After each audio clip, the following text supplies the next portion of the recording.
So today, I made a corporate infrastructure diagram, and I want to talk about that and some component on it. So what is the corporate infrastructure diagram? The corporate infrastructure diagram is a technical architecture diagram that shows the structure and the component of a corporate infrastructure system, which include department and some of the resource. We can cite on my, I put some router, some switches, some firewall, and some department and so on.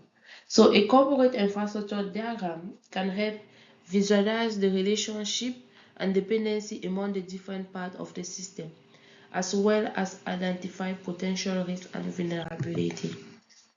So a corporate infrastructure diagram can serve on many purposes, such as planning and designing a new or improve the IT system, documenting and communicating the current state of the IT system, analyze and optimize the performance of and efficiency of the IT system, and then troubleshoot and resolve different issues related to the IT system.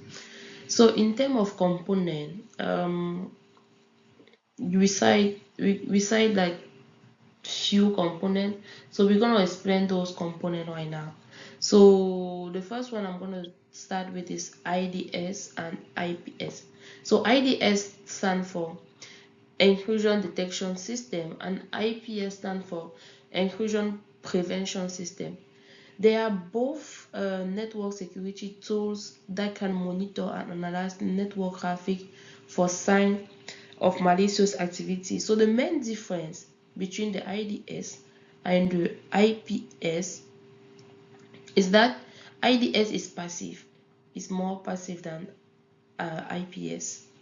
And the system can only alert, in IDS, the system can only alert the user when it detects a potential attack.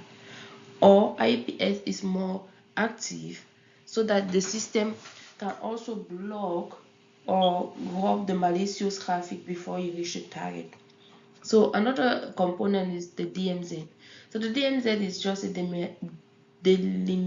demilitarized zone, which is a subnetwork that contain and expose an organization external facing service to an outside network such as internet. So another thing we're going to talk about is a proxy. So a proxy is a server. A proxy server is a system that acts as an intermediary between the user and the internet. Another one is a switch and a router. So a switch is actually that little device who help you connect many devices together. Just as a switch connect multiple devices to create a network, a router connect multiple switch and their respective network to form a larger network. So uh, we always discuss about security issue and implementation of current and emerging network technology. So we have so many network technology, the old and new network technology, and those technology always come with some issue, and we need to put security on those technology in order to get rid of hacker. So we're going to talk about some emerging network technology here. So the first one we're going to talk about is the IoT, which is the Internet of Things. This actually is a new network technology. It's a new one of the newest network technology. So IoT, in terms of security issue, so many IoT devices have limited computational power and memory, making them susceptible to attack. So manufacturers often prioritize functionality over security. That's all. So the implication of the IoT. So vulnerable IoT device can be easily compromised, potentially forming bottleneck or providing entry point to the network.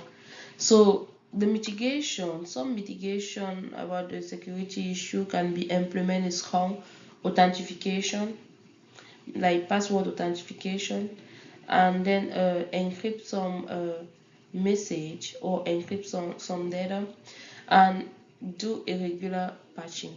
So network segmentation can limit the potential impact of a compromised device. So another emerging network we're going to talk about here is the SDN. So SDN stands for Software Defined Networking. So security issue of SDN can be SDN centralized control. The centralized control is NDN can be a single point of failure. So unauthorized access to the controller can have devastating consequences. So in terms of implication, a compromised controller can manipulate network traffic, leading to unauthorized access or data breaches. So in terms of mitigation, we can implement strong authentication as well as IoT for controller, monitor for anomaly, and segment the network to limit potential impact.